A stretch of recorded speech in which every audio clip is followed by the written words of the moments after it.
Well, first of all, I don't think we're approaching double-digit inflation. I think we're already there.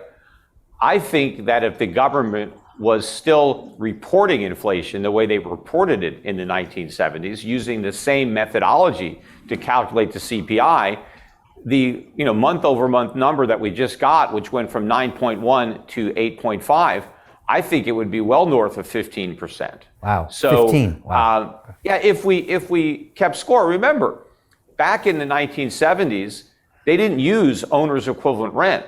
They used home prices. They used actual rent. Well, year over year, those things are up 15 to 20%, whereas owner's equivalent rent is up like 5.5%. That's a third of the CPI right there. That is dramatically undercounting the cost of shelter. But we also have things like substitution that we didn't have back then. Back in the 70s, the basket never changed. Now, they just keep changing the basket. They take out stuff that went up and they put in stuff that didn't go up as much. So the whole thing is manipulated. So we have double-digit inflation. We're just not being honestly told that we have it. But you go back to those gas lines of the 1970s, that wasn't the result of inflation. Higher gas prices were the result of inflation. The lines and the shortages were the result of price controls and stuff like that, which the government may in fact implement again. But Americans have been living with inflation for over a decade. It's just that the inflation didn't show up in a dramatic way on consumer prices until more recently, because all of the monetary policies that we have pursued since the 2008 financial crisis, it can all be summed up in one word: inflation. Inflation was deliberately created, not only by the Federal Reserve, but by the ECB, by the Bank of England, which, by the way, today actually reported 10.1% year-over-year inflation, and the Bank of Japan. Quantitative easing is simply another word for inflation. What is quantitative easing? Printing money and buying government bonds. That's inflation. Inflation is an expansion of the money supply. That is literally where the word inflation comes from. You get an old Webster dictionary, and you can even find these on the internet, and you see how inflation was defined. And it's defined as an expansion of the money supply. Prices going up are just a result of inflation. But the government really wanted to change the definition of inflation from an expansion of the money supply to an increase in prices so they can confuse the public as to the source of inflation. Because if the public realizes that inflation is expanding money supply, well, they know exactly who's controlling the money supply.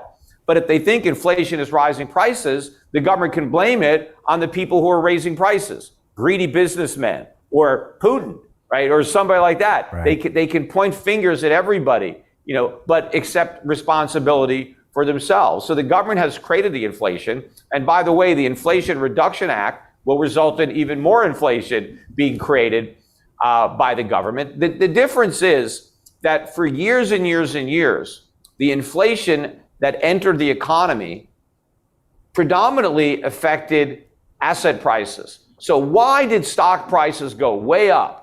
Inflation. Why did real estate prices go way up? Inflation. Why did bond prices go way up? Inflation.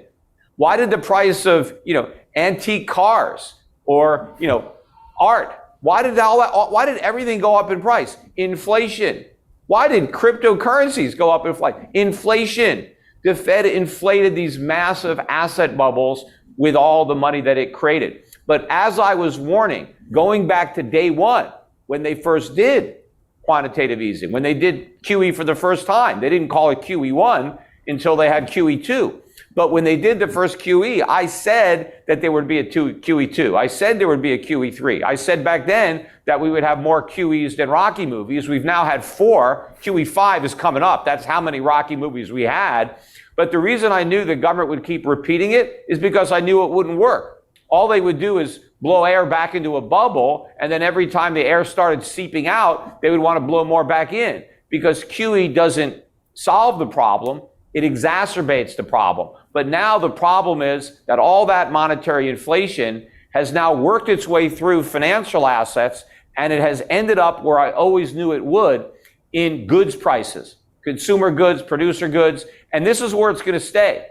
And if the Federal Reserve goes back to QE again, which I think it will, because we're already in a recession and they're going to try to stimulate the economy at some point, especially when we really start hemorrhaging jobs again, when they go back to QE, it's not going to look anything like the previous doses. We're going to have an explosion in consumer prices because inflation is already well above their so-called 2% target.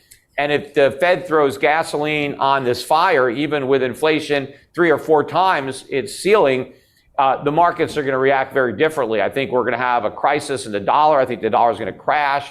And I think bond prices are going to soar. It's going to be a sovereign debt crisis.